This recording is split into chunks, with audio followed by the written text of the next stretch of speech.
जैसा कि आप नाम से ही देख रहे हैं, दीर्घ संधि, यानी कि ह्रस्व या दीर्घ आ ई या उ के बाद कोई भी समान स्वर आता है तो वो दीर्घ हो जाता है, यानी कि 4 प्रकार की स्थितियां बनेंगी।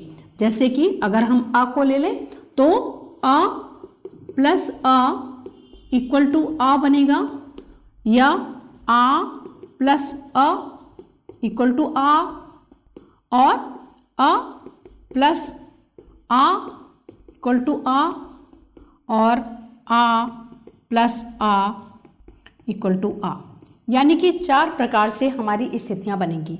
अगर हम ध्यान से देखें कि स्वर संधि, यानी कि जब ह्रस्व या दीर्घ आ ई या उ के साथ समान स्वर आएगा तो वो दीर्घ हो जाएगा। दीर्घ का मतलब होता है बड़ा, जैसे अ ह्रस्व स्वर है, आ दीर्घ स्वर है, तो जब इनका आपस में मेल होगा तो वो दीर्घ बनेंगे। अभी आपके सामने कुछ उदाहरण ले रही हूं। परमार्थ एक शब्द है, अगर इसको हम संधि विच्छेद करेंगे तो परम प्लस अर्थ। अब जिस तरीके से अभी आपको बताया था कि किस तरीके से हम इनके अलग अलग वर्ण करके और किस तरीके से हम उसका मेल करेंगे, तो ध्यान दें, परम को जब हम हलंत लगाकर इसमें से अ निकालेंगे, प्लस इधर से अ लिया और ये बचा, तो यहाँ पर स्टेज बनी अ प्लस अ, यानी यहाँ पर ये हो जाएगा आ, और शब्द कैसे बन जाएगा, परम।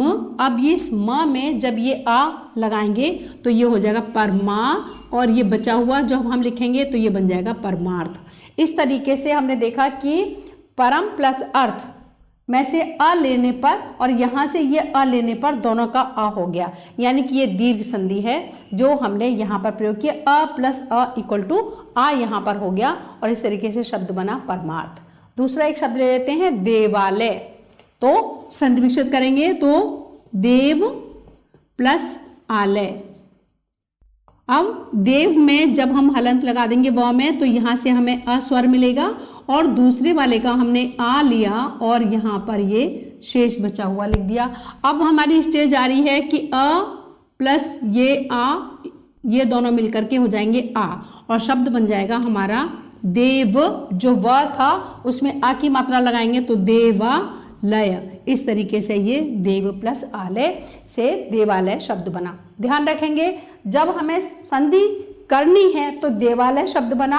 अगर मान लीजिए हमें देवालय शब्द दिया हुआ है, उसको हमने विच्छेद करना है तो कैसे करें। ध्यान रखिए, किसी भी शब्द की विच्छेद करते समय यानी संधि विच्छेद करते समय हम सेंटर से यानी कि बीच से उसे तोड़ें, लेकिन बीच से तोड़ते समय ये हमें ध्यान रखना है कि जो भी शब्द हम बनाएं वो सार्थक शब्द हों, क्योंकि सार्थक शब्द नहीं होंगे तो उनका कोई अर्थ नहीं होगा। यहाँ पर ही देख लें, परम प्लस अर्थ हमने 2 शब्द बनाए हैं। परम जो अच्छा है, सुंदर है, ऊंचा है, वो परम है, और अर्थ शब्द के अर्थ को आप जानती हो, अर्थ उसका मीनिंग जो भी है। यहाँ पर देव देवताओं के लिए प्रयोग होता है, आलय मीन्स घर, देवालय देवों का घर। देवालय मंदिर को कहा जाता है क्योंकि वहाँ पर बहुत सारी देवों की प्रतिमाएं होती हैं। तो जब हम विच्छेद करें तो हमें ये ध्यान रखना है कि जो शब्द हमने बनाने हैं वो उन शब्दों के उनका अर्थ पूर्ण होना चाहिए, यानी कि वो अनर्थक शब्द नहीं होने चाहिए, उनका अर्थ निकलना चाहिए, और उन पर जो संधियों के नियम हैं वो लागू होने चाहिए। और भी हम 1-2 एग्जाम्पल्स या उदाहरण यहाँ पर हम ले लेते हैं। यहाँ पर हम 2 उदाहरण और ले रहे हैं। आ से ह्रस्व और दीर्घ आ को ले लेते हैं। रेखा प्लस अंकित, या रेखा शब्द को जब हम रेखा इसको डैश लगा देंगे तो यहाँ से हमें आ स्वर मिलेगा, और दूसरे वाले में से अ लेंगे और बचेगा। इस तरीके से अ प्लस आ ये मिलकर के दोनों आ बन जाएंगे और हमारा शब्द बन जाएगा रेखा, यानी इस खा में जब आ की मात्रा लगाएंगे तो रेखा, और ये जो अंकित रेखांकित ये जो शब्द है वो बन जाएगा।